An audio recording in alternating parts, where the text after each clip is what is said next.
Meyers. I'm the campus principal here at Reedy Creek, and it's great to have these events coming back again, isn't it? It's really wonderful, and it's great to see you all out here this evening to discuss something that's critically important.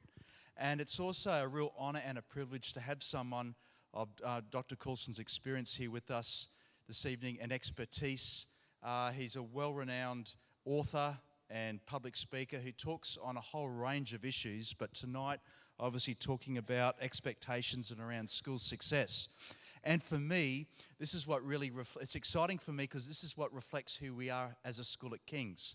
It reflects our foundational values and it reflects our mission statement.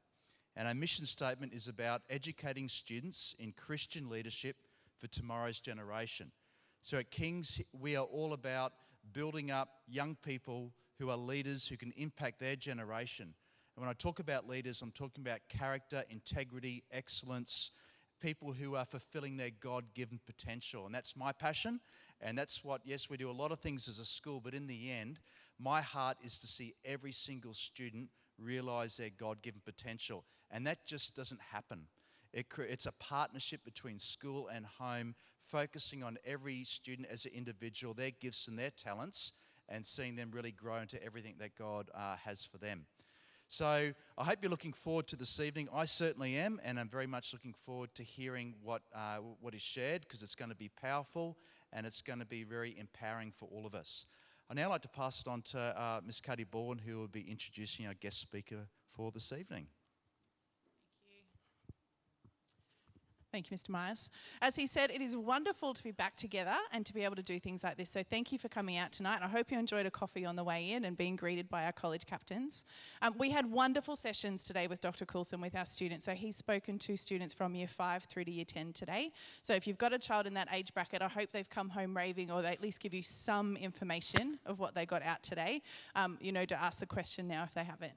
But this evening, it is my great pleasure to introduce Dr. Justin Coulson. He's the co-host and parenting expert on Channel 9's Parental Guidance, the founder of happyfamilies.com.au, and one of Australia's most trusted parenting experts. Over the past decade, he has helped innumerable families with his 6 books about raising children, his hundreds of media appearances, including all of Australia's major news outlets, even the Washington Post and the New York Times, and 2 viral videos that have been viewed a combined 80 million times. Justin earned his PhD in psychology from the University of Wollongong. He and his wife Kylie have been married since the late 1990s and are the parents of, would you believe it, 6 daughters. So would you please welcome Dr. Justin Coulson. Oh boy, I really appreciate the laughter when the 6 kids thing came up. Thank you. It makes me feel so supported. What was he thinking? It would not be appropriate for me to share what I was thinking. Let's get into this tonight. We are going to have a really interactive, hopefully engaging, fingers crossed, session where we get to talk about your children, expectations for school success, what that actually means, whether it matters or not, and probably any other questions that you've got. We've got somewhere between 60 and 90 minutes to have this conversation. And I'm also happy to engage with you on a handful of other parenting matters, specifically those related to the things that I talked to your students about today. We had some engaging conversations. We started off the day with grades 7 and 8. First of all, the girls talking about how they can never be enough. The teachers in the room seem to get as much out of it as the students. Have you noticed how much we want to be more than we are all the time? We talked about what it actually means to be enough when you know that you have become enough, and the reality that you can never be enough if you're always trying to be enough. But the best way to actually be enough is to forget about yourself and go to work. We talked with grade 9 and 10. Oh, sorry, after the girls, I should say, for grades 7 and 8. Then I had the boys come in and we had a masculinity masterclass where we talked about the 7 pillars of manhood according to the man box. These unhealthy beliefs and attitudes that too many men and women, boys and girls, not only carry but also police in the lives and the attitudes of those around them. Unhealthy attitudes about what a real man actually is and what it really means to man up. We talked about all of the negative effects that happen in our lives if we adhere to those beliefs and ideas that are contained within the man box, and shared a handful of ideas about how to break out of that man box in healthy and constructive ways. It was confronting, it was really provocative, and I wish that we didn't have to have conversations like that. But what strikes me whenever we have a conversation about masculinity with boys and with men is that when I ask, what does it mean to be a man? What is masculinity? We just don't really have a definition for it. People aren't able to articulate it well. But when I say, what does it mean to be feminine? It's very, very easy, especially for boys, to articulate feminine. And then they basically say, so to be a man is to not be a girl. In other words, manhood is defined in the negative rather than in the positive, in what it actually is. It's defined by what it's not, but not by what it is. For grades 9 and 10, we talked about resilience. It was a great conversation. I wish we'd had like all day. And they were really engaged. They were actually there. Even the kids that you wouldn't expect. We just had such a great conversation. And then we had our grade 5 and 6, and we talked about being happy. And how many of you have got kids that are in grade 5 and 6? Did you know how loud they are? I mean, I just asked them to cheer if certain things that came up on the screen made them happy, and I'm still recovering from their cheering. Like they're a happy bunch. So we've talked about all of those things, and I'm really happy to engage on some of those as we get towards more of a Q&A towards the end of the evening. But for now, we need to talk about school success, what it means, why we have to have conversations about it, and how we can help our children to thrive and flourish. Now, a warning before we even begin. The warning is this. The contents of this presentation are for mature audiences only.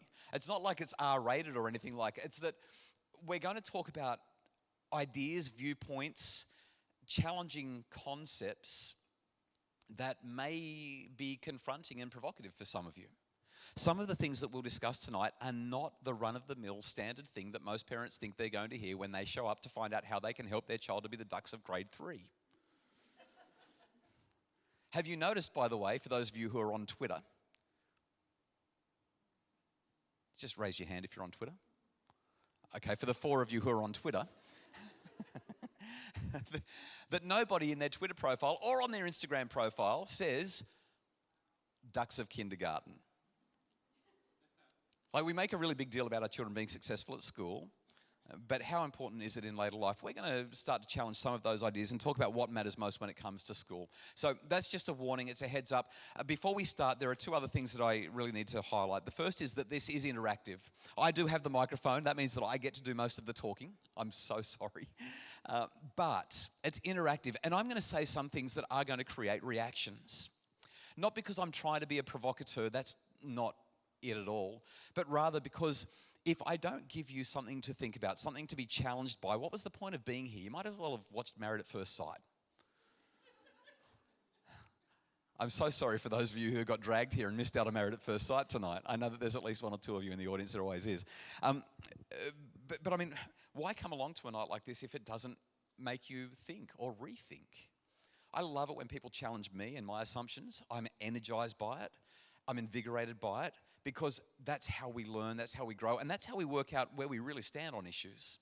When you're a teenager, the first time somebody offers you a vape, you get to find out who you are and what you believe. You find out what your standards are. You draw a line in the sand or you don't. And as we have this conversation tonight, I'm going to say a handful of things that you might accommodate in your way of being, or you might say, how in the world did that guy get a PhD?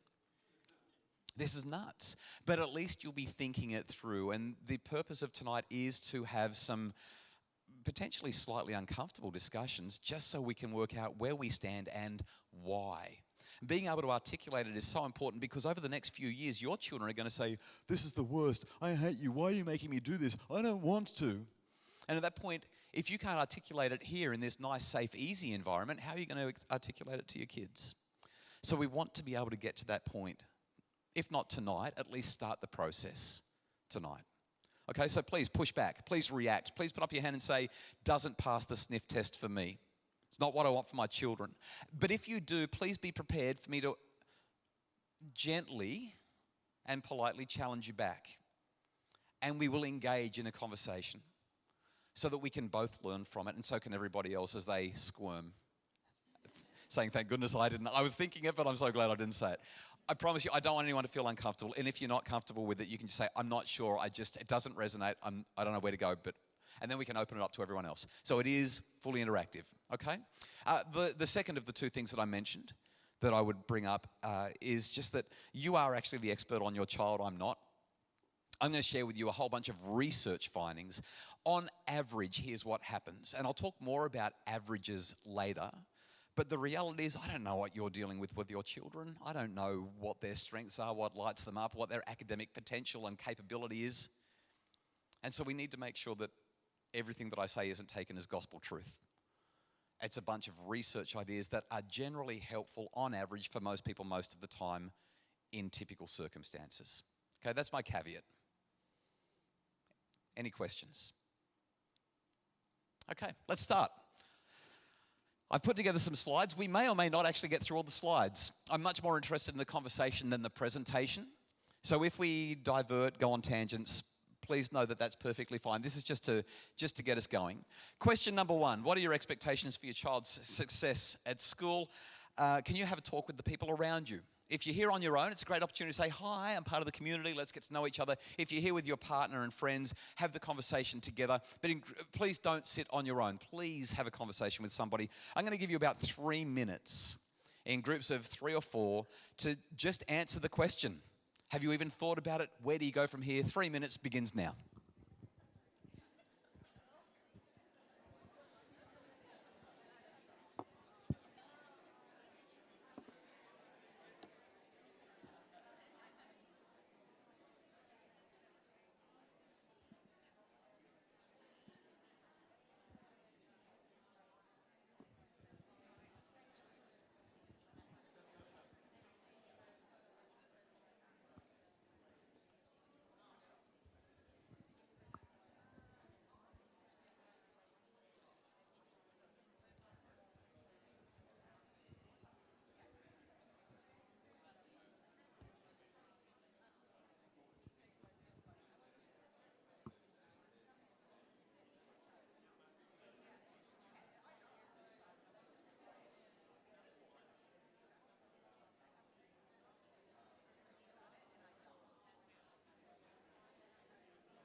Around about a minute to go, 45 seconds to go.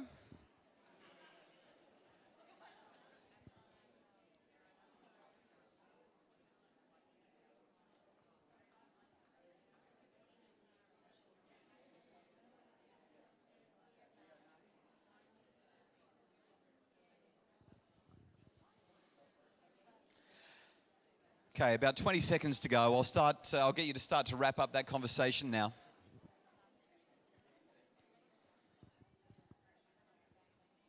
And come on back to the front for me, thanks. All right, now this is not compulsory disclosure opportunity.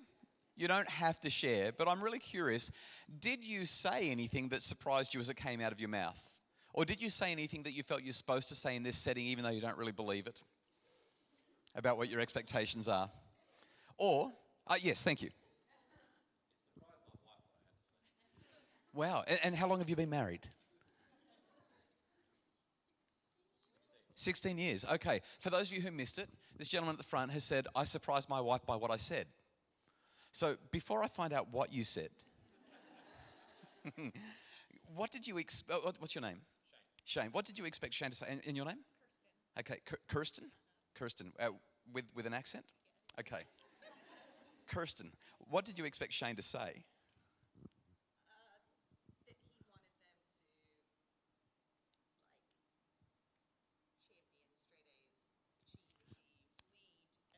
Okay, so you were expecting Shane to say, I want my child to be top of the class, champion, leader.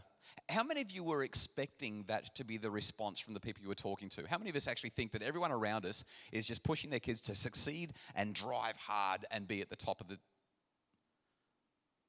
Hand up if you're awake. Okay, all right. That's a quarter of us are awake. That's excellent. We're getting somewhere. yeah, that's right. We're going to change our answers now. My expectation when we have a conversation like this is that nobody's actually going to say that, but most people want that.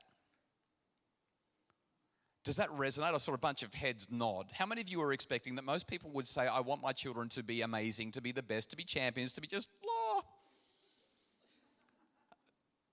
Okay, I'm getting head nods. No one really wants to put their hand up with this one. It's confronting. We barely know each other. I understand. That's fine.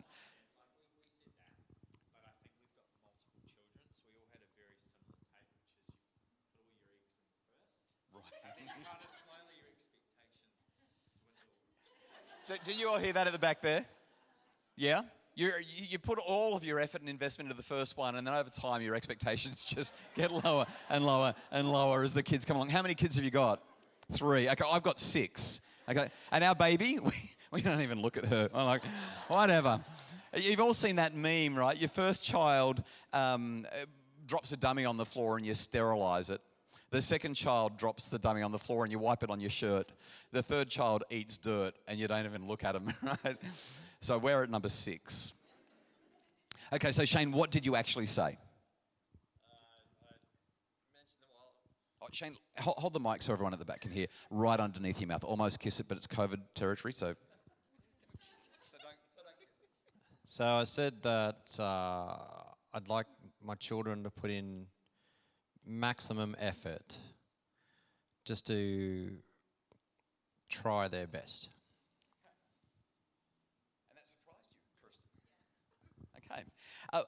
Question for you. How many of you said, I want my kids to try their hardest. I just want them to do their best. Okay, that's about 20%. Oh, hang on, more hands are going up. People are thinking, what did I say? It was a while ago. Okay, so I'm going to say, based on the hands that ended up going up, about 50% of you. Now, here's my first provocation, my first slightly challenging idea.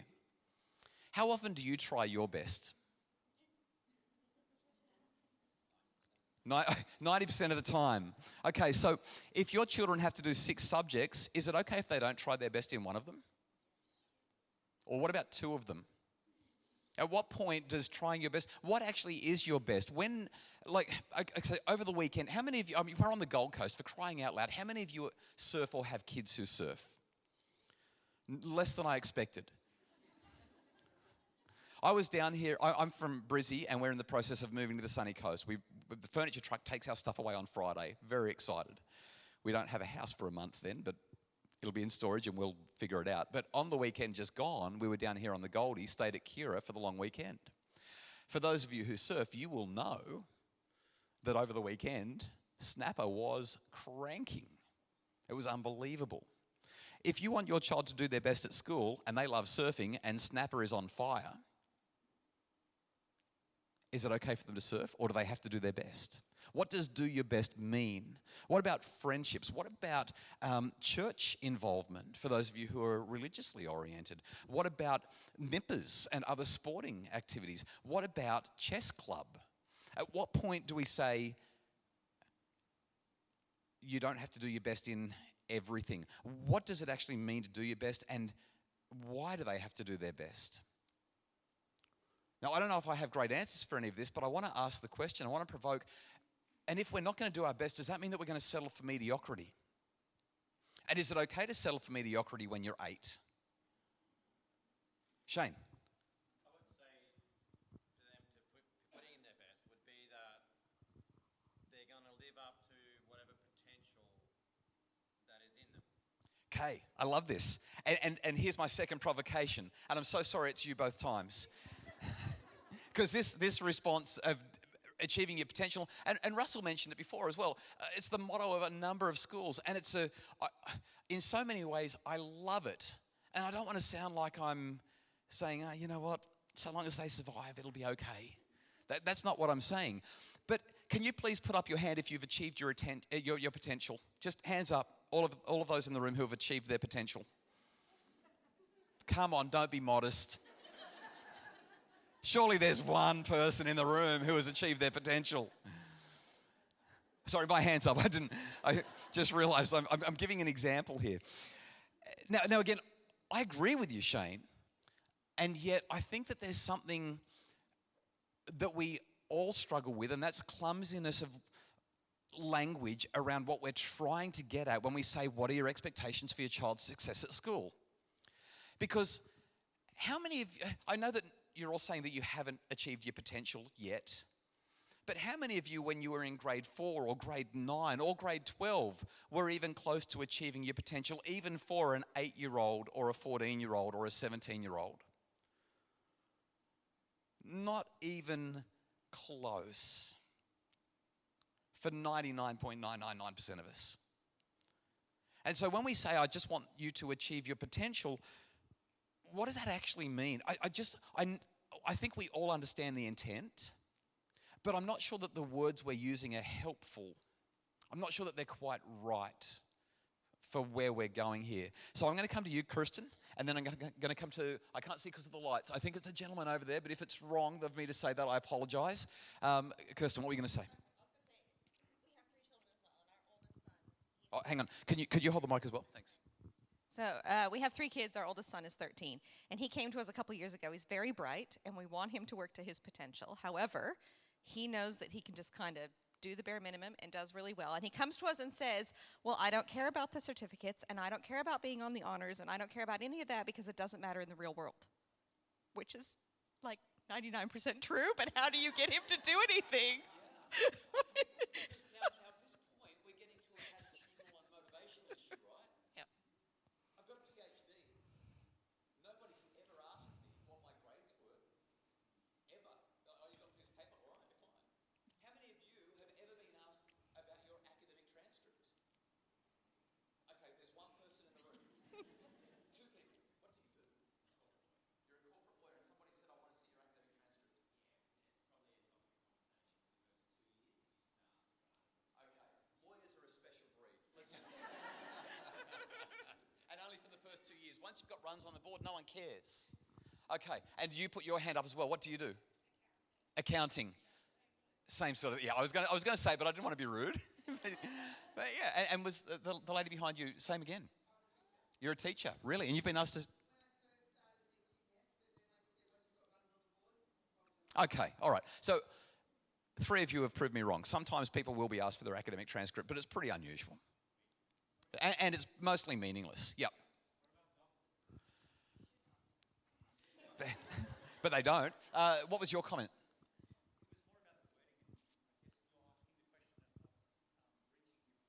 Yeah.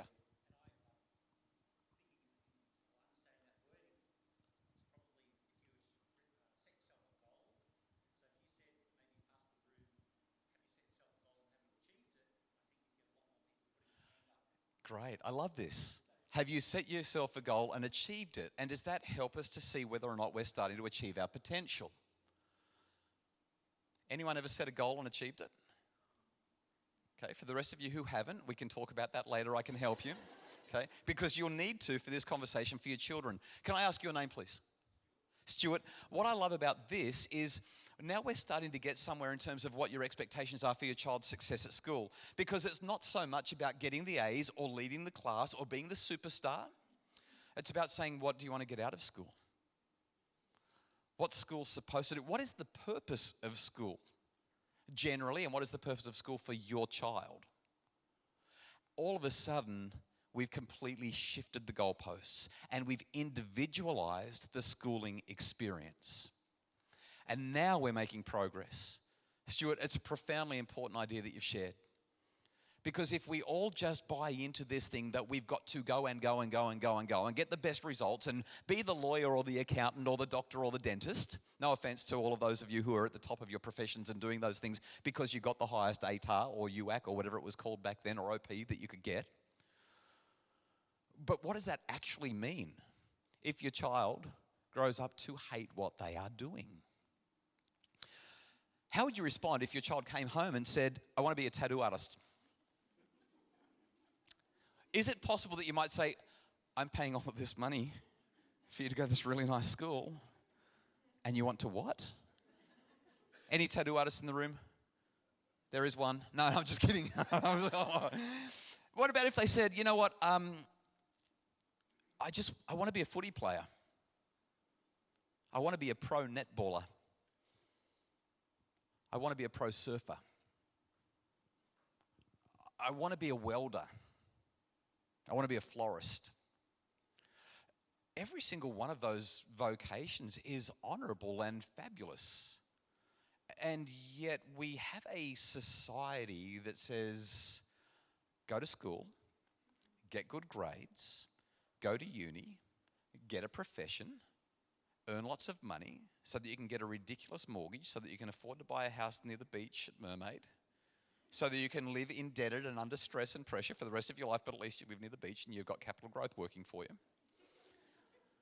So that you can raise your own children and tell them to work hard and go through the same rat race. And how fulfilling is it? Now, it's true that some people are deeply fulfilled by doing dentistry. I've got a good friend who, here at Rabina, is an orthodontist. He lives on the ocean front over at Miami. And you know what? He loves his life. And he loves what he does. He loves opening up people's mouths and having a look in there and copying all of the breath and the saliva. And he actually really likes it. I can't think of anything I would rather not do. Stick flaming bamboo shoots under my fingernails before you ask me to do that for a career, like for crying out loud. Oh, but he loves it. How would you respond if your child wanted to do something that was not consistent with what your actual values are? This is where we start to get into the rise of the tiger parent. This expectation upon expectation, this push for success. And when we talk about the term success, we all know what we want it to mean, and we all know what it actually means. So if you catch up with someone and say, oh, gee, I bumped into Jane the other day, and oh, gee, she's been successful the last couple of years. We all know what she means. We all know that friend is talking about Jane making lots of money. We don't talk about somebody being really successful because they're a great dad or they're a great husband or wife. Success really only has one meaning when we use it in those kinds of contexts. And tiger parenting is all about making sure that your child is successful so their Twitter profile or their Instagram profile looks really good. And this rise of the tiger parent has done some really bad things for our kids. It has created, at least in part, an increase in anxiety that is measurably different in our children's lives today to what anxiety was even 10 years ago. We're seeing mental illness at all-time records in our young people. Prior to this conversation we're having tonight, I was talking with Katie, who introduced me. Katie teaches chemistry. Katie almost, but didn't quite, and please forgive me if this is embarrassing, Katie, I'm speaking without your permission. Almost, but not quite finished a PhD in chemistry. And now she teaches your students all about chemistry. And as we were talking, she highlighted that Year 11 students today are expected to understand chemistry concepts that really are university level. In fact, just recently she bumped into somebody who was one of her former students who said, guess what? I'm first year uni, chemistry, and I remembered so much of the stuff you taught me from grade 11 that I'm doing in first year uni. What are we doing to our kids? I used to be a psychology lecturer. I was at the University of Wollongong for a couple of years working as a lecturer and a researcher. And I've had a look at the psychology curriculum that Year 11 and Year 12 students are learning. I've now had 3 of my 6 children drop out of Year 11 psychology because it's too hard. In fact, it's so hard that when I've looked at what they're being asked to do, one of them persisted all the way to the start of Year 12 before she dropped it. They're doing stuff that I wouldn't teach my second years. But we're pushing for higher standards because we can't fall behind. And what if you're a student that isn't quite sure and you just want to give something a go, and now you're in grade 11 and you're doing university level stuff? And what's the point of university if you're going to learn at school? What are we doing to our kids? But this is the rise of the tiger parent and the push and the push and the push for academic excellence. There was, forgive me for sharing this story. I hope it's not rude. some years ago, before COVID, I jumped off an aeroplane in Melbourne, jumped into the back of a cab, threw my bags in, and told the cabbie that I needed to go to some convention centre somewhere in Melbourne. And whenever I catch a taxi or an Uber, I prefer to sit in the back seat and respond to all the emails that I missed and all the text messages that I missed and all the phone calls that I missed while I was on the flight for a couple of hours. But every now and again, if any of you catch taxis with any regularity, you know that taxi drivers usually like to have a bit of a chat. And this cabbie really was talkative. So we're talking a little bit, and I'm trying my best to ignore him and do my work, but I didn't want to be rude because I like to make sure that I'm respectful and kind to people. And eventually he said to me, "So what do you do for work?" And I paused and said, "Well, I'm a parenting expert. I don't like the word expert, but I'm a parenting expert. I'm a guy who talks and writes about parenting." And as soon as I said it, I thought, I should have just said I was like a real estate agent or something. Because as soon as I say that, especially to a taxi driver, they want to talk about parenting. And taxi drivers often have very different ideas about parenting to the ones that I share in my presentations, as a general rule. Anyway, the taxi driver's name was Mohammed, and he said, "I have a question for you." I said, "Mohammed, what is your question?" I closed my laptop, took a breath, and listened as he said, "How do I make sure that my son becomes a pilot?" Let me ask that question again. What are your expectations for your child when it comes to their success at school? So Mohammed and I had this conversation about what it means to be a pilot and why he wants his son to be a pilot. I asked him how he would feel if his son didn't become a pilot, and he said that he would be disappointed. I said to him, "Let's look at this a different way, Mohammed.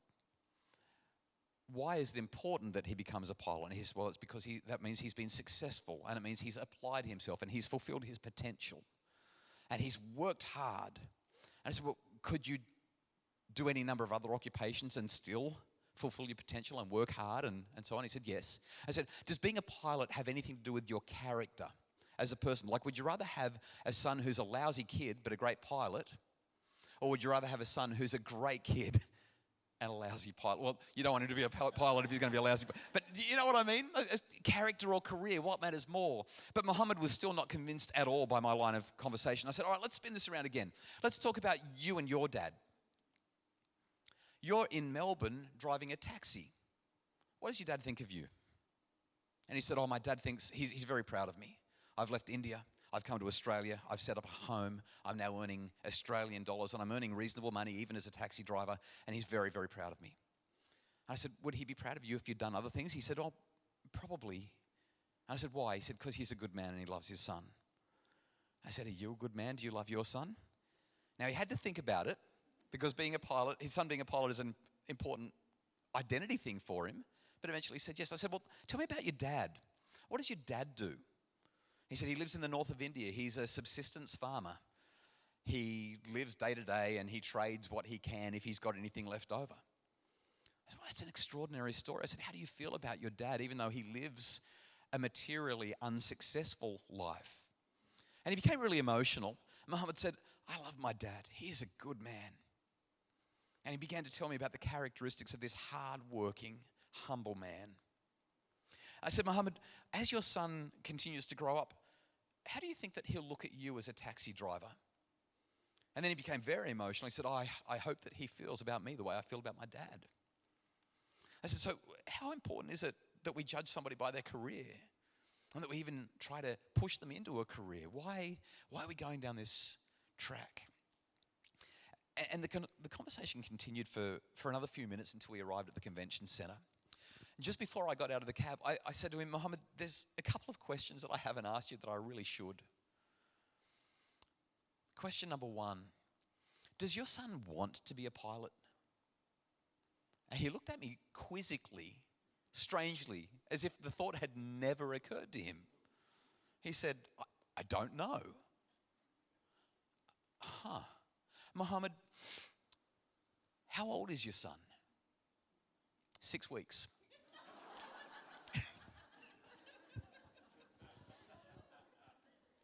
I said, "Mohammed, I'm so glad we had this conversation today." Great conversation. But what are our expectations? I love Stuart's comment. It's not so much about what we're pursuing, what are our kids pursuing? And you know what? Because of the way our school system works, and this is no criticism at all of this school, which is a wonderful school, it's rather a criticism of the entire school system. We don't actually ask our kids what they want to be. We don't care. We put them in this end of the sausage factory, and we take them out that end of the sausage factory, and you have to do these subjects, and when you get out here, then you'll have some choice. Like, we've just standardized their schooling experience. In fact, when you think about it, for a very large percentage of our population, we have standardized life from birth to about 65. And at 65, people go, oh, I can do whatever I want now. I'm retired. First time in my life that I've been able to really choose. Now, that's not the case for everybody, but it is the case for many. Let me go on with a couple of other things here.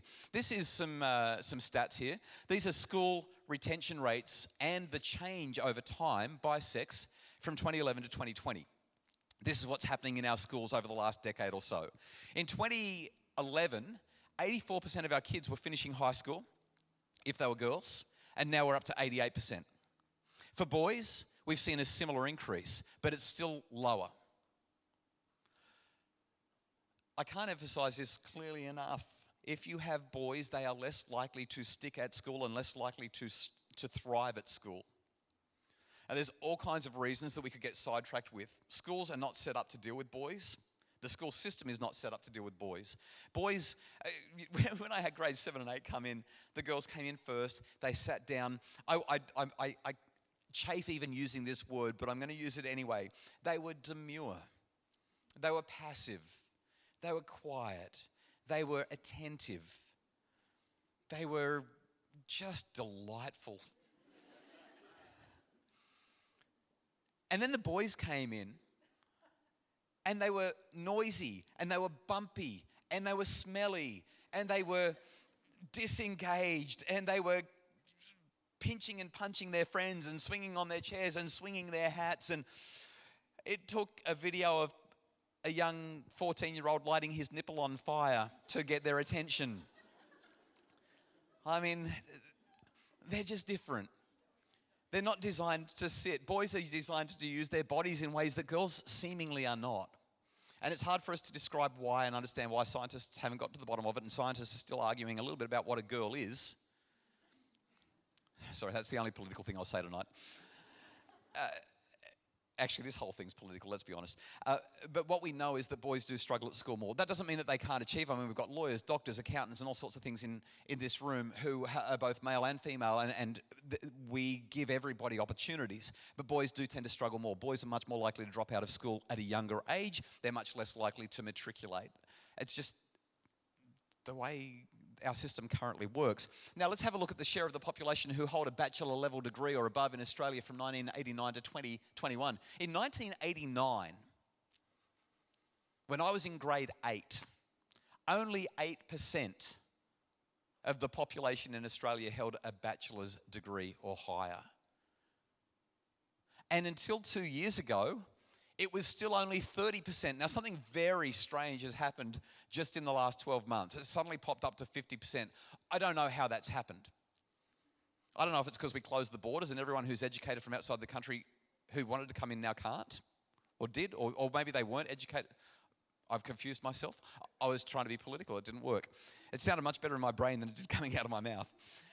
But we've seen a huge increase in those with a tertiary qualification just in the last little while. I don't know why the blip exists. I've been trying to understand it and asking people about it, but we don't know why. But in the last few years, there has been an enormous, and I mean in the last 4 to 5 years, there has been an enormous push to get every child who finishes year 12 to go to university. The expectation is that you will go to university. In fact, there was a school in Brisbane, a very hoity-toity school in Brisbane, that was going to hire me to give this talk. And when I told them what the content of the talk was, they said, oh, no, we'll get somebody else, thanks. Because we expect that all of our students will go to university. Every one of them.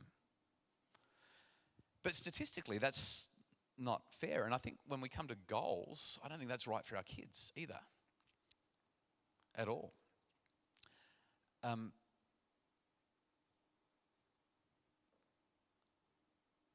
Sorry, I couldn't see. I'm not wearing my glasses, and I thought the next slide was something else, but it's not. It's this one.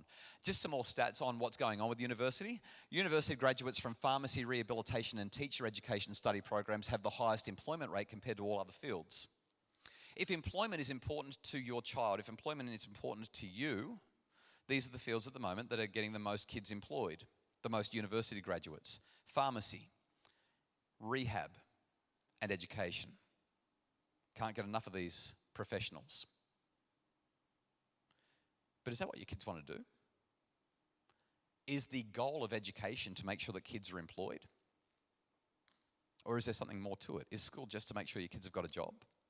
When it comes to dollars, the median full-time salary of recent university graduates in Australia in 2020 by study area in thousands of Australian dollars. At the top, our first-year graduates in dentistry. It's very hard for you to see it from back there. Should I read it out?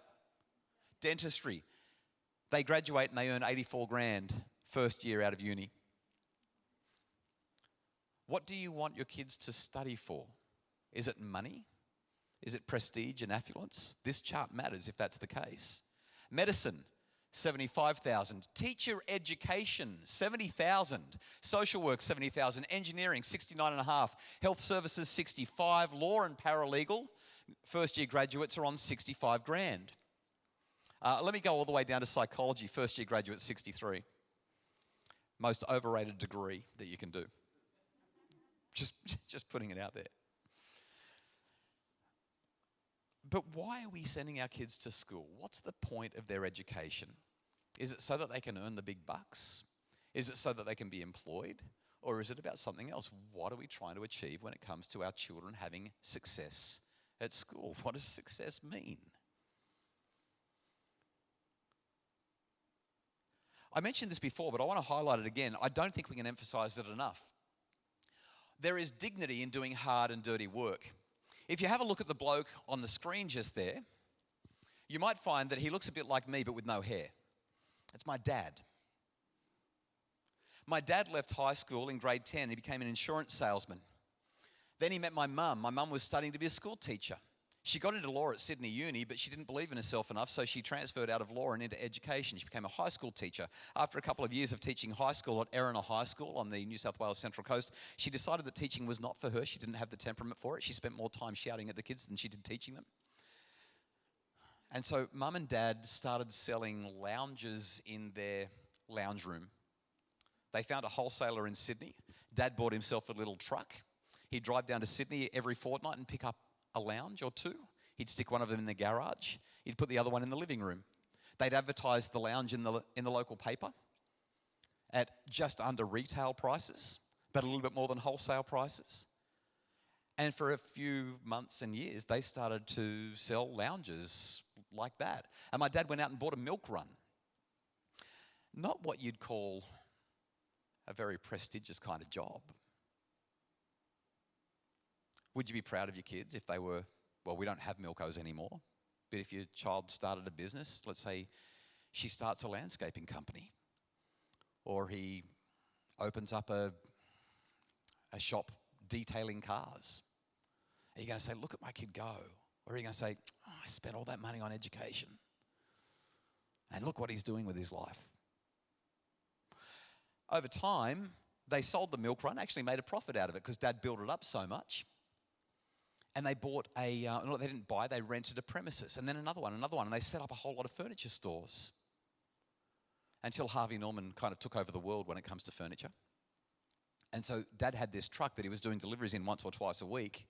And Mum said, well, why don't we move people's houses as well? People have got to move. And so they started a furniture removal business. For the last 30 years, my dad has had the most successful furniture removals business on the New South Wales Central Coast. All of the big ones like Allieds and Grace and Kent and whoever else is out there, they don't even try to compete on the coast. They can't. He absolutely dominates, monopolises and owns the Central Coast when it comes to furniture removals. Some of you might have moved up from there and had him move you. Now, he doesn't drive the trucks anymore. He doesn't lift the pianos anymore.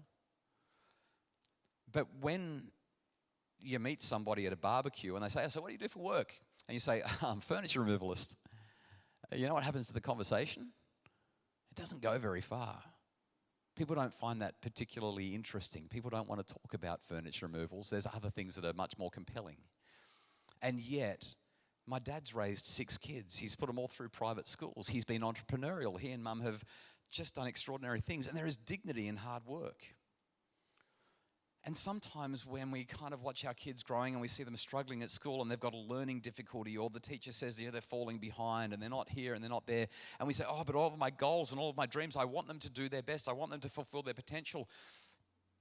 You know, when you watch Australia's Got Talent, if you watch that show and you use that as your definition of talent, it would mean that most of the country has no talent. Because to be talented on that show means that you can sing, or you can dance, or you can do magic, or you can tell jokes. But what are your talents? And how many of them overlap with those 4 things? Let's say, I used floristry as an example before. Let's say that you've got a talent for design, or a talent for landscape, or a talent for floristry. Can you imagine getting up on the stage in front of Simon Cowell and saying, look at this bouquet. This is my talent. Can you see how school kind of misses all of that in the same way that Australia's Got Talent misses 99.9% of all the talents that are out there? Okay, can I just pause for a sec before we move on? How's this feel for you? Is there anything that is causing a reaction for you? Are there any questions that you want to ask about what we've talked about? Thank you so much. Lady at the back, let me come down with the microphone. Oh, actually, can you just use a big voice? Can you call out? Great. Use your outside voice.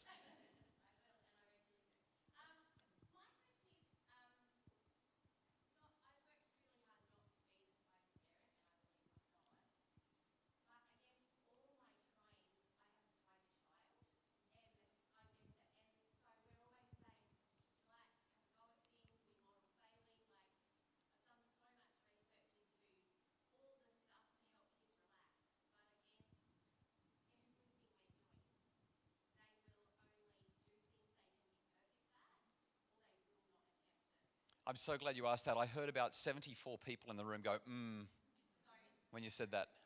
Okay, great. So let me share a little bit of psychology theory with you for just a second. We'll see how it applies.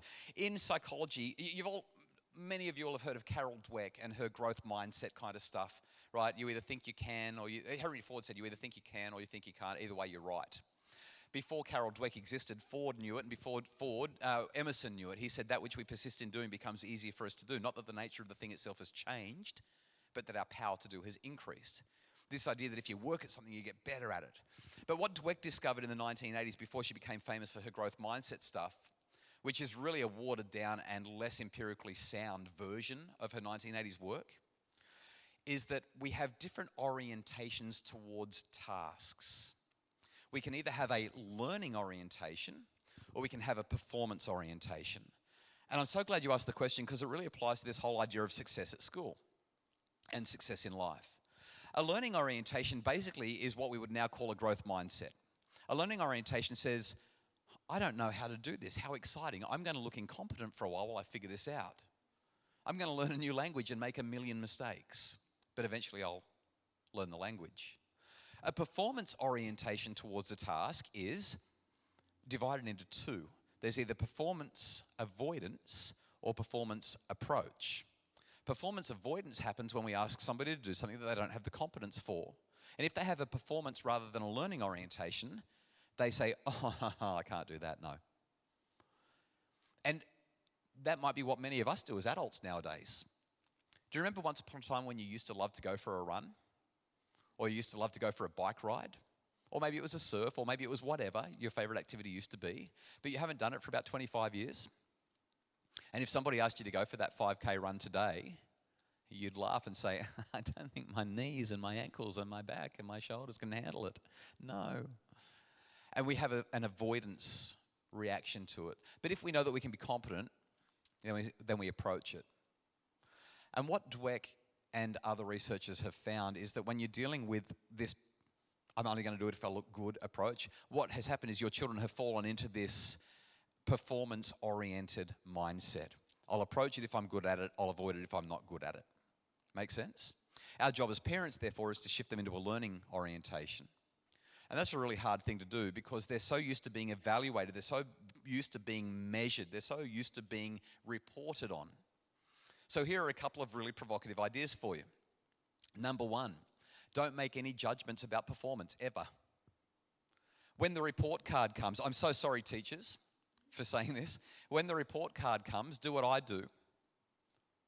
Ignore it, drop it in the bin, or put it into the book of remembrance so that they can look at it in 15 years when you hand the book over. I have no idea about my children's report cards, none whatsoever. I don't care.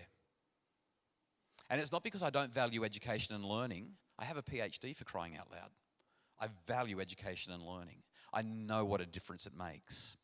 But what I also know is that the more I focus on performance, the more my kids worry about their performance. So when it comes to schooling, or when it comes to nippers, or when it comes to whatever, I don't care whether they come first or last. I just care that they're there and that they're enjoying it, that they're developing competence, and that they've got great relationships. That's it. The focus should be on living life, not being evaluated by it and everyone around you. That kind of stuff will shift. When I was at the University of Queensland, I did an experiment with about 100 undergrads. These were the undergrads in dentistry, vet science, legal, and engineering. So we're talking about the highest of high performers. We're talking about the kids that got ATARs at the top. I got them to come into my laboratory and I gave them a series of puzzles to do. 10 of the easiest mind puzzles, problem-solving puzzles that you can do. What they didn't know is that as they came in one by one, every other person got praise as feedback, evaluative praise. It was positive, but praise is still evaluation, right? When I praise you and say, hey, great job, there's an evaluation implicit in that. Every other person just got neutral feedback. Now, these puzzles were so simple that pretty much everyone got either 9 or 10 out of 10. And so what I would say is, you got 9 out of 10. That was the neutral feedback. Or I would say, wow, you must be really smart. You got 10 out of 10. Great work. So that's the praise. There's the evaluation. Then I would give them another series of puzzles, 10 of them. And by the way, this experiment was modeled off something that Carol Dweck had done with 5 and 6-year-olds about 8 years earlier. I gave them 10 of the hardest puzzles you can do. Really tough puzzles. And most people only got 0 or 1. And I gave everyone neutral feedback at that point. It would have been silly if I praised anybody at that point. So I wanted it to be believable. I said, you got 0 out of 10 on that one. Or you got 1 out of 10 on that one. Then I gave them a simple choice. There's one more set of puzzles for you to do. You get to choose. Would you like to do a set like the first set, or would you like to do a set like the second set? At that point, I watched their brains start to churn. They're intelligent kids. They're in a high-level degree. They know that they're doing a psychology experiment. They're thinking, what's he really asking? Now, let me ask you, which group do you think was more likely to take on the more challenging puzzles for their second go? Or for their third round? Would you think that it was the kids who were not praised, or the kids who were praised that said, give me the hard stuff? Hands up who thinks that it was the kids who were not praised. Hands up nice and high. Okay. Hands up who thinks that it was the kids that were praised. I'm going to call that a 50-50 split. Hands up who doesn't think. Okay, there's 4 or 5 of you. Bit tricky, isn't it? Consistent with previous research, what I found was that people who were praised were significantly more likely to choose the easy rather than the hard puzzles. Let me pause on that and invite you to have a think. Why? When you've just been praised for being smart, then you've had a subsequent setback, and you're given a choice, do the hard ones or the easy ones, why would you choose the easy ones? Who wants to have a go? Shane, and then I'll come to this lady here. They want more praise. Okay, so we create praise junkies. The evaluation makes them hungry for it. Why else? They remember the feeling. It feels nice to be successful. It feels horrible to be unsuccessful. They don't want to fail, especially when they've just been told how smart they are. Failure sucks.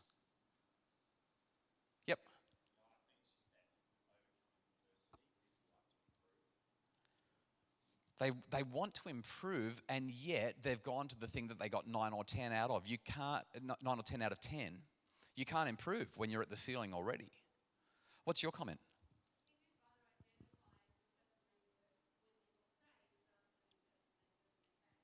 They want to feel smart. Yeah, that's ultimately what it comes down to. We have a basic psychological need to feel competent. And once we start evaluating people, we make that competence need highly salient. In other words, if I'm going to tell you how smart you are or how dumb you are, all of a sudden you're very much aware of that. And when you have a subsequent failure, see, praise is great when you're succeeding. But as soon as you fall in a heap, you start to question everything you've been evaluated on as being brilliant. There was another comment in here somewhere. Was it? There was one more hand. Yes, no, yeah. Oh, okay, all right. Here's the other really fascinating thing. The kids who were praised, I'm saying kids, they were like 19 or 20. The kids who were praised, when they did the easier puzzles the second time around, they actually scored significantly lower than they had the first time. They averaged around about 6.5 out of 10. Statistically, that was a significant difference. Why?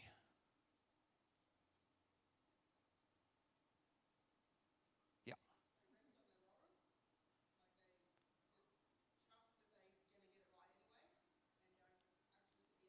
Maybe. I think that could be part of it. Gentleman behind you. Right. Yeah. Yeah. Billy Joel sang about it. Pressure.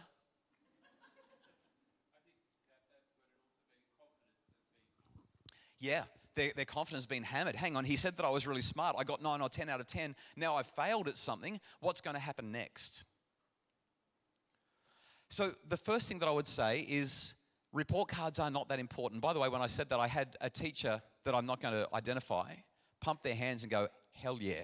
Wish we were less worried about our children's academic success and less focused on their report cards. NAPLAN's coming up in a couple of weeks. I'm going to be very careful about what I say, especially since the principal is sitting at the back of the room. But NAPLAN is not for you and it's not for your child. It is the bluntest, most appallingly unreliable, invalid instrument for you to get a great assessment on how your child is doing. Unfortunately, the government believes that you need to see how your child's done, so they're going to send you an envelope in October, 5 months after the fact, to tell you how smart or how dumb your child is, what band your child is in. And when your child gets a look at that letter and finds out what band they're in, if they're not in the top band, now they've got an official piece of documentation from the government telling them that they're dumb. Please don't let your kids see their NAPLAN results. Please don't promise them a puppy if they do really well on NAPLAN, as one parent did a few years ago that I spoke to. Next thing, reduce praise. Your kids don't need praise. When my kids do really well on an exam, because they still have exams, they still do reports, they still do essays, they still go in cross-country and swimming carnivals. When my kids come running into the room and say, Dad, guess what? I got an A+. I don't say, oh, great job, kiddo. I don't say, you are so smart. Chip off the old block, look at you go. What I do instead is I say, you seem really pumped. You must be so stoked with how you've done. I can see it in your face. Tell me how you got it. What did you do to get an A+? Now, I don't want to tell you what I've done. I want you to tell me what I've done. What's the difference? Yep.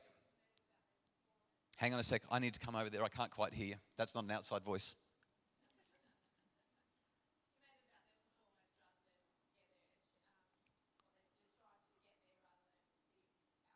Okay, I've made it about what they did rather than what they got.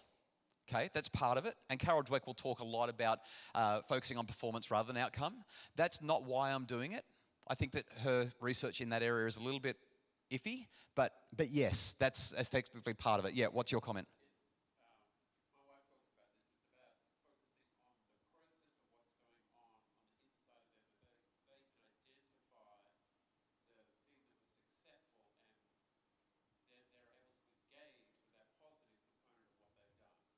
I love it. I love that. There's another hand over here, a lady with a headband. Yep. At least I hope it's a lady with a headband. I'm too far away. My glasses aren't on. I have gotten it wrong before.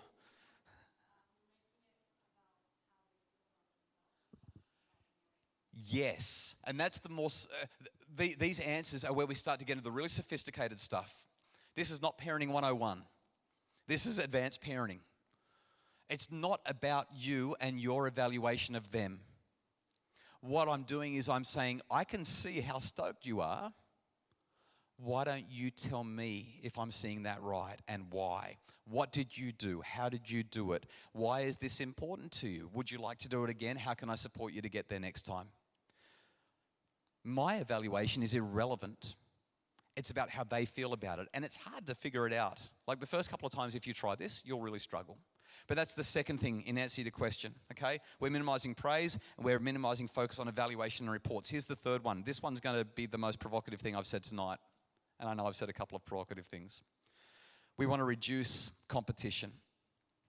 One of the books up the back there is called 9 Ways to a Resilient Child. And when I was researching for the book, what I discovered floored me.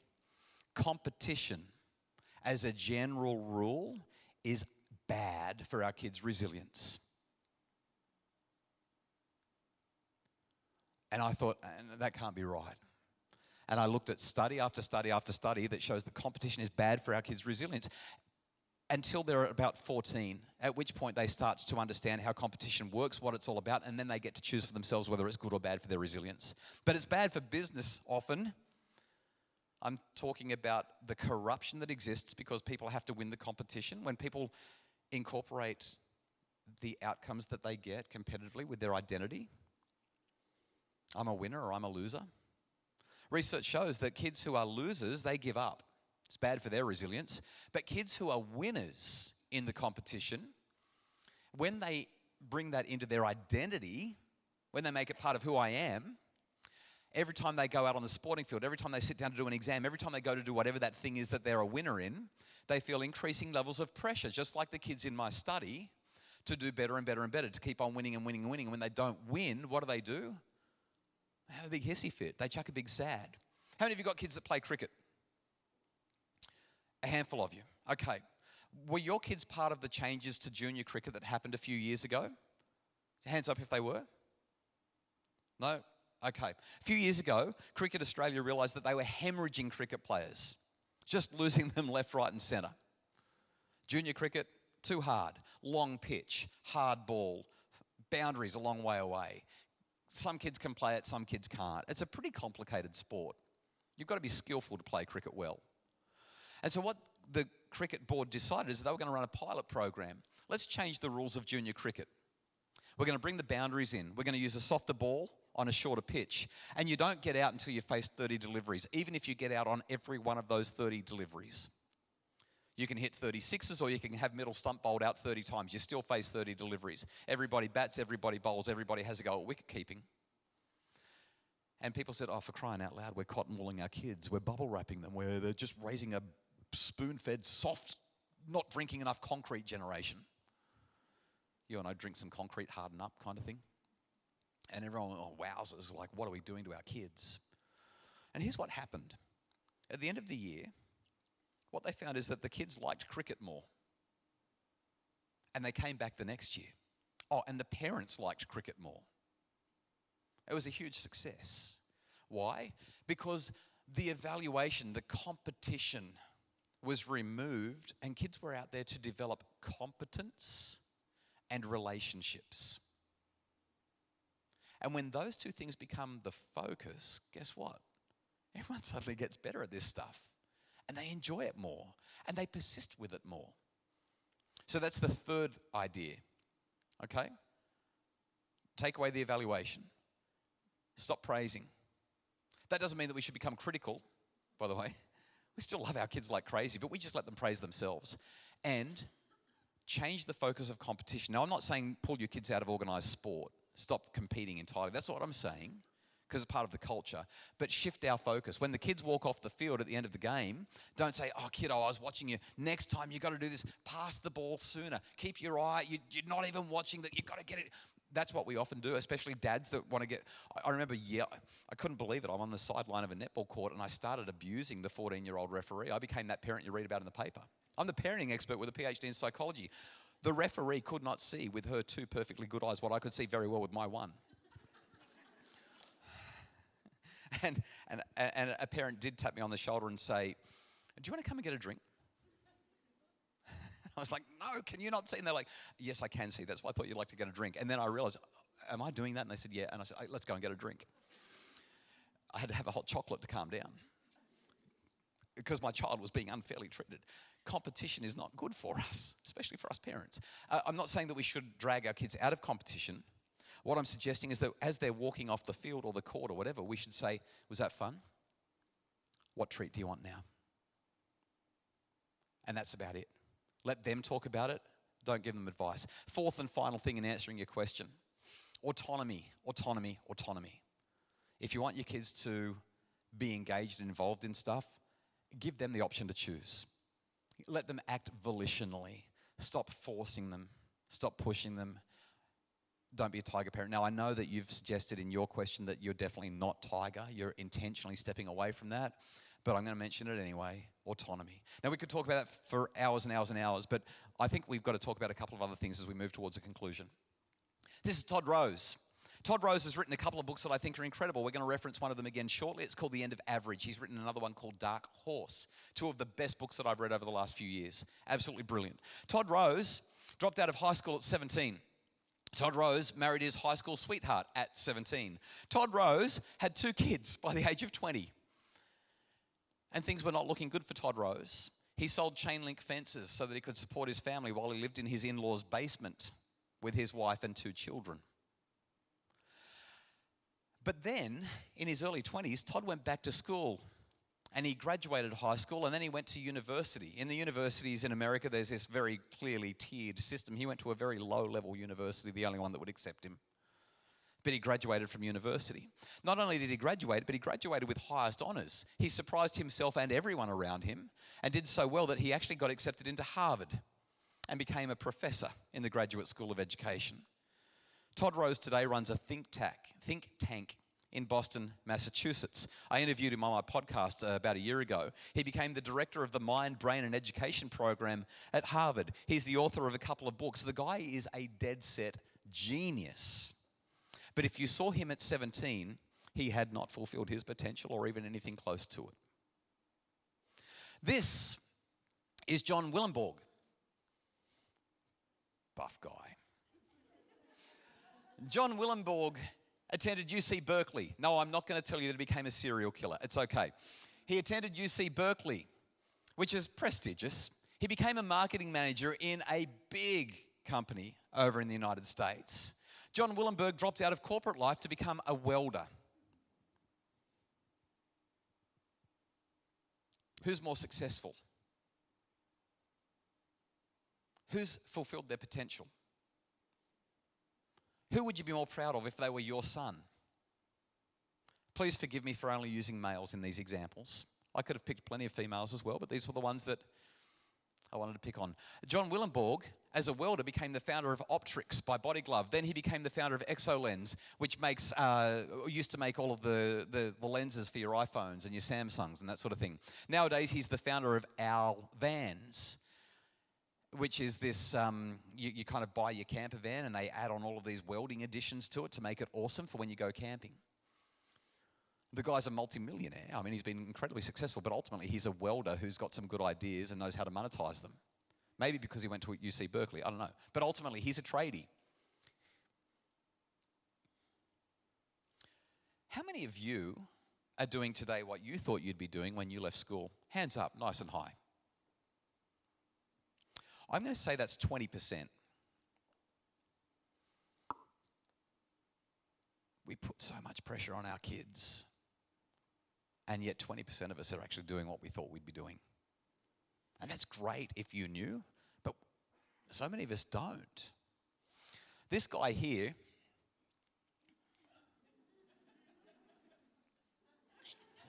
I can't believe they picked that picture. Where did they get that from? That's awful. I've got to take that off. That's terrible. When I was in year 12 at Central Coast Grammar School, anyone from the New South Wales Central Coast? Just curious. A couple of you. Okay, if you know Central Coast Grammar School, as you go along the entrance road heading north, it's on the left-hand side as you go up the hill. And on the right-hand side, it's all been developed now, but back in the 1980s, 1990s, It was all bushland. And as a Year 12 student, I would catch the bus to school, and nobody knew, but I'd hidden my surfboard in the bushland across the road from the school.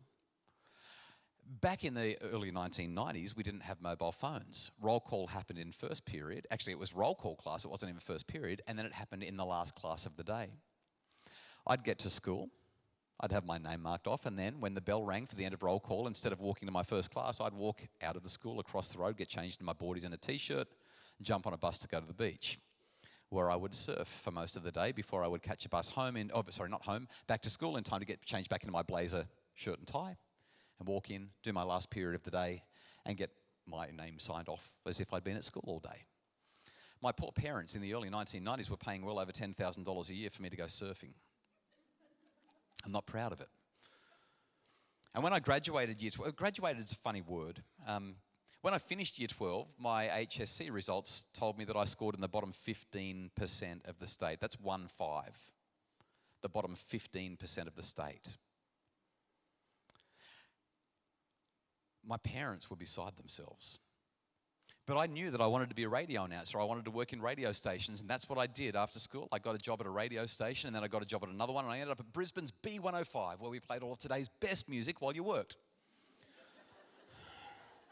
Thank you. And then in my late 20s, when I realized that I was failing as a father and as a husband, when I realized I had no idea what I was doing with my family and I was potentially going to lose them unless I changed, rather than going and getting therapy, I got a psychology degree. I had to go to TAFE because no university would look at me. I quit my radio career. I let go of the status and the backstage passes and the salary and the fancy restaurants and all the perks of the job. I went back to school at 26 or 27. I lived on Austudy while I worked part-time, 25 hours a week, and studied full-time and worked on the weekends doing furniture removals, driving interstate trucks for my dad, until I graduated 5 years down the track, not only with a TAFE qualification, but with a first-class honours in psychological science.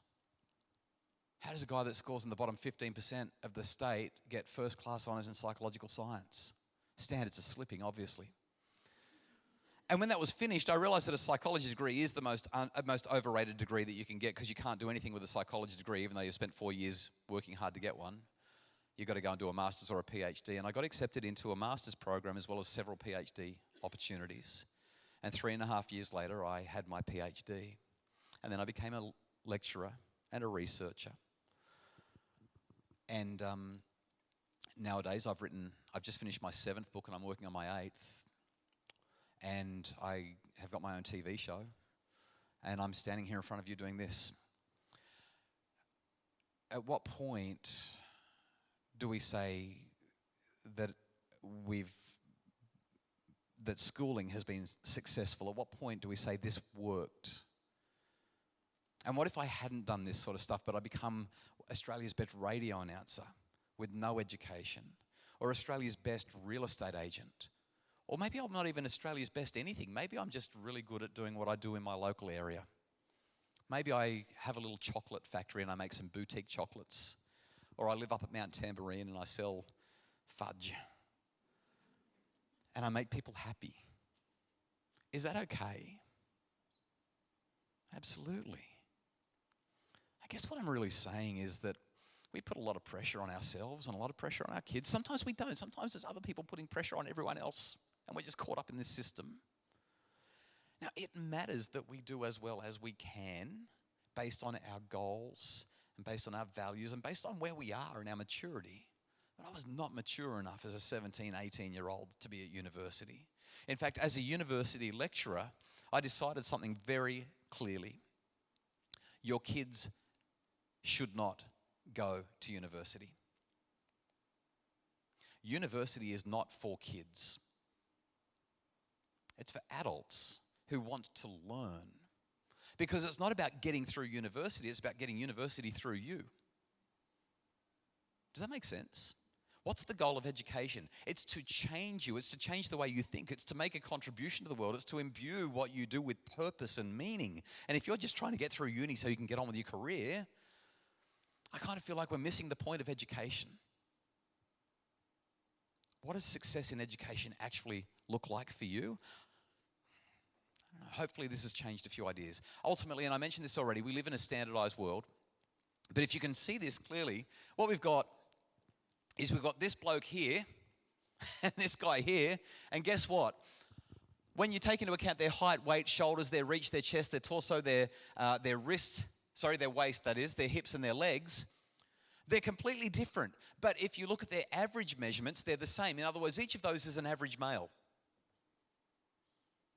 But how is that possible? Because they're not average, they're completely different from one another.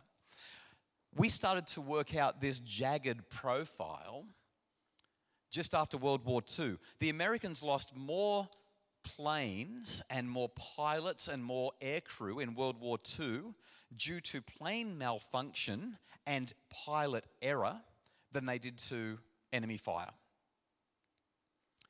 Tens of thousands of men lost their lives, not because they were shot down, but because they couldn't fly the planes. And it wasn't because they were lousy pilots. It wasn't until after World War II that a statistician sat down and had a look at what was going on and said, we're designing the cockpits all wrong. And the Air Force said, no, we're not. We've gone through and we've measured. And we know exactly the average height, the average weight, the average reach, the average everything, head size of our pilots. And we have designed our cockpits for the average pilot. And the statistician said, it's really interesting you say that. I've gone through the numbers of 200,000 pilots. Have a guess. How many pilots out of 200,000 actually fit the average? What do you reckon? We've got a 2. Anyone want to go higher or lower? 10,000? 5? 5%?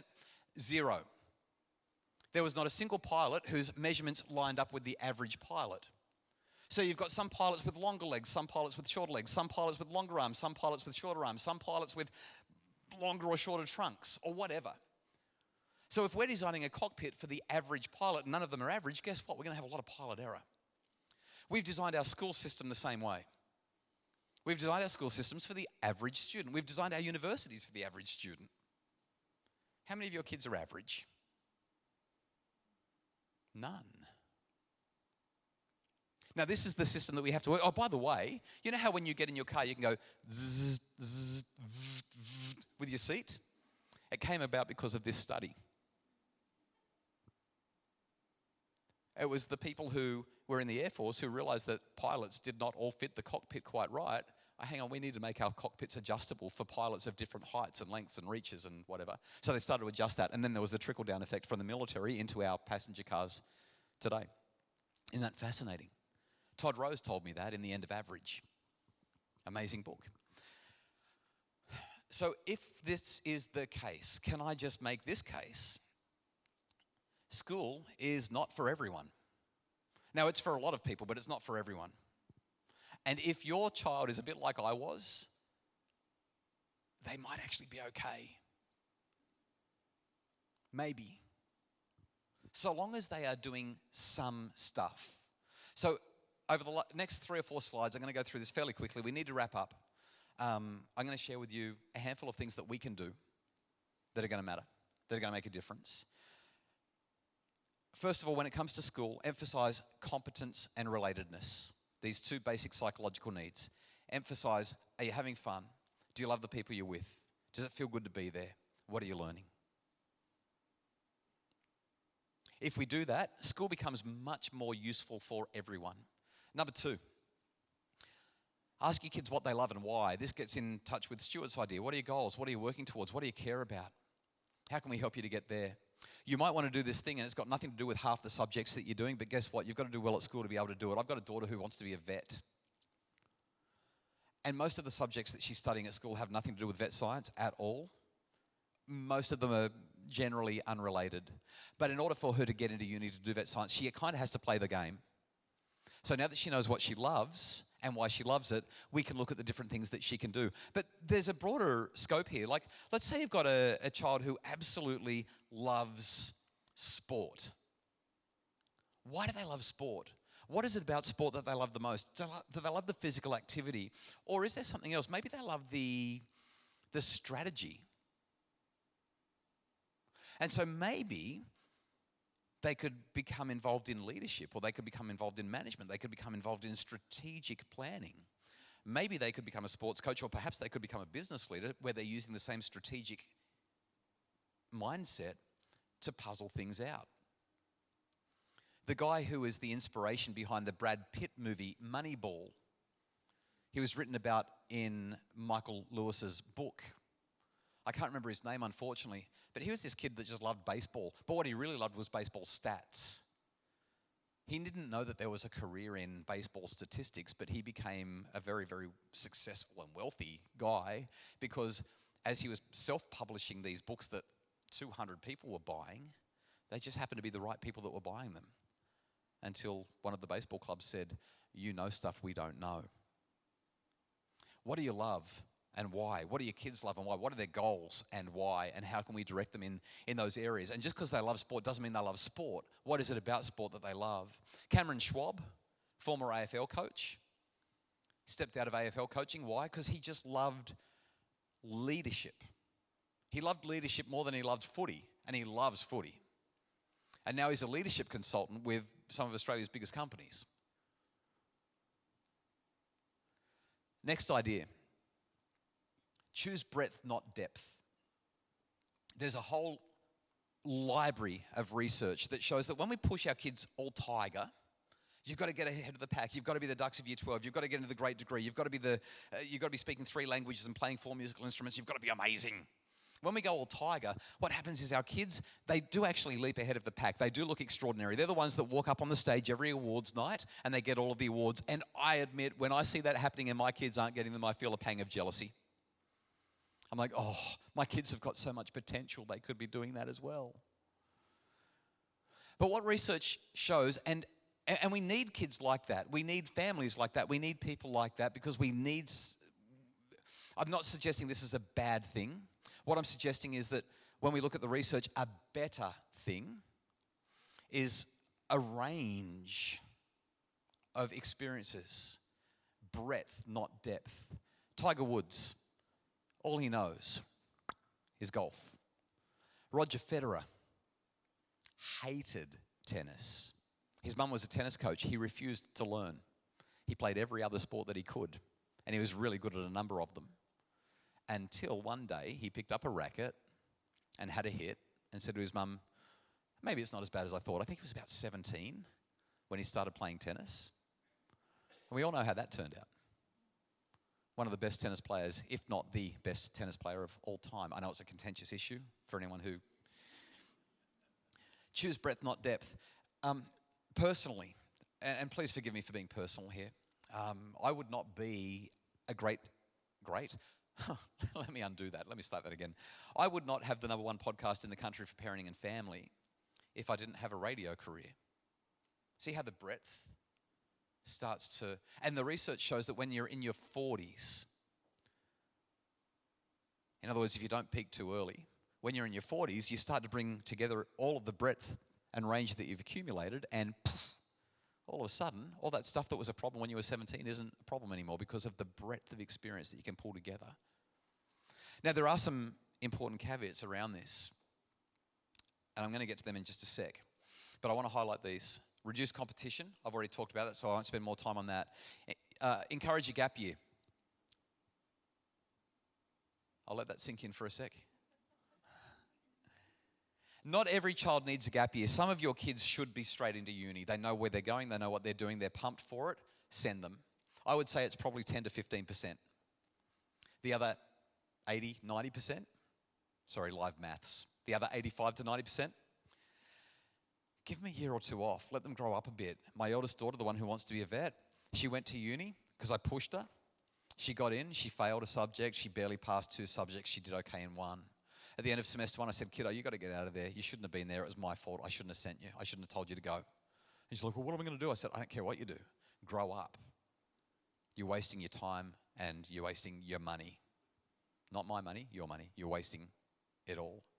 And she had 2.5 years out of university. She went back last year. She's gone back 2.5 years later, and guess what? Nothing but 6s and 7s. High distinctions. She loves what she's doing. She's 2.5 years more mature than everyone else. She knows what it is to work hard. She knows what it is to earn minimum wage in a factory or in a cafe. And she doesn't want that for the rest of her life. Not that there's anything undignified or dishonorable about it. She's just made a decision. I've done this for a couple of years. Not what I want for the rest of my life. I want to be a vet. I'm not going to let go of the dream that I had in high school. I'm going back. She's on her way to vet school. She's nailing it because she's a bit older. That maturity makes all the difference. And here's the last thing that I want to emphasize. Second last thing. We've said to our kids, as soon as you get a job, you start paying us board, 10%. What they don't know is that we put it into an account, and when they're old enough to have a significant life momentous changing kind of thing, we give it back to them. So for our eldest, she got married a couple of years ago. She got married at like 19, very young. We had heart failure until she reminded us that Kylie was 19 when she married me. Couldn't really say much at that point. But when we sat down with her 3 or 4 days before her wedding to Jared, we said, Chanel, you know that board that you've paid us over the last 4 or 5 years? Here it is. Happy wedding. Thousands of bucks. She was like, oh. But by paying board, they start to learn responsibility. They start to learn that this is what you do. And by the way, my 18-year-old the other day, she gave me her $4.50 board. And as she did, she said, have fun with that. What are you going to do with my $4.50, Dad? She was so cranky about it. I'm like, you just need to trust the process, kiddo. This is worth doing. It's teaching you important lessons. You'll learn more about it as you get older. Trust the process. That's the first thing. The second thing, we let our children know. Now, by the way, what I'm sharing here is just the philosophy of Justin. This is not based on any research. There is no research on this stuff. But we let our children know that at the age of 18, we have fulfilled our financial obligations to them. We are now no longer required by law or by anything else to do anything to support you. You're 18. We've taught you. And now that you're 18, it's your life. If you want to live at home and continue to enjoy the abundance that we have created in our family, you may, so long as you are either earning or learning. I'm channeling Peter Beattie from about 20 years ago. Do you remember that? Earning or learning. And it's not part-time earning at the cafe 15 hours a week so you can hang out with your friends. It's full-time earning or full-time learning or a combination of the two that makes it full-time. And you can stay with us and you can pay your 10% board. And our kids have just been so angry about it. None of my friends have to pay board. None of my friends have to be full-time this or that. Well, that's fine. If you don't want to do it, you can couch surf until you've figured it out for yourself. And what's remarkable about it is that our eldest, she got jack of it and she moved out and she couch surfed for a bit and she was like, earning or learning works for me. And she came home and she was so much more awesome as an adult than she was as a whingy, entitled kid. And our second one, she finished high school. During year 12, not once did we say, you need to study. How are you going? We just said, we're here to support you. What help do you need? And that may be a key that I haven't mentioned yet. That's what you say. What help do you need? We're here to support you. Let us know if you need anything. But your year 11 and your year 12 experience or your school experience is actually up to you, not up to me. But we're here to support you. That's why we put you in this great school. That's why we do what we do. We love you. Let us know if you need a hand. Now, it's still appropriate for you to have limits around screens. It's still appropriate for you to have limits around how much they socialize. It's still appropriate for you to have limits around how many hours they work. But as a parent, you give them that autonomy. Abby ended up scoring well into the 80s in spite of the fact that not once did we say, how much study have you done? That's the first thing. Second thing about Abby, though, is she took seriously the idea to have a gap year. She did not want to go to uni. She doesn't know what she wants to study yet. And so we said, well, you've got to be earning or learning. And she said, you know what, I'm going to do a TAFE thing. And we said, well, what are your options? She looked at her options. She chose to do childcare. She's been doing childcare. She finishes her certificate this week. She hates it. She hates it. Now, for those of you who work in childcare, honourable, dignified, fabulous. But Abby's decided this is not what she wants to do for the rest of her life. It doesn't light her up. It doesn't bring her joy. There is no fun in it for her. But now I've said to her, well, that's fine. What are you going to do next? Because now you've got this great skill set, you're developing breadth and range. What's next? She wants to be a massage therapist. It's not going to last. It's not her thing. But guess what? She's only 19. I was 27 before I figured it out. It's okay. And once she's done massage therapy, she'll either love it or she won't. And then maybe she'll become a hairdresser or a florist or a mechanic or a tattoo artist. I don't know, whatever. Or maybe she'll go to uni and do the thing that I know that she's born to do, the thing that I've watched her doing all of her life, that she should be doing. But she's not quite there yet. She's not ready for it. But keep them moving. So long as they're doing something, you'll find that they'll actually turn out just fine. And all of that breadth and all of that range will be useful in years to come. Lastly, if you want your kids to do well at school, be an example. Be an example of someone who keeps on having a go. Be an example of someone who's trying to fulfill their potential even though we never will. Be an example of somebody who stays motivated when things are hard, who fails often and publicly, and then talks about how they blew it and what they learned from it and how they'll do it better next time. Be an example of someone who says, you know what, I can't run 5Ks, but I'm going to learn how. Or I can't play the guitar that I bought at the garage sale 7 years ago, but I'm going to learn how. And teach them that that's what life is about. If we want our children to do well at school, there's nothing we can do about it. It's kind of up to them. But if we set up the environment well with great structures, lots of love, tremendous support, a great example, and these kinds of approaches, what we'll generally find, and what the research definitely points to, is that we'll have kids that do much better at school than they might otherwise. And they'll do much better at life than they might have otherwise.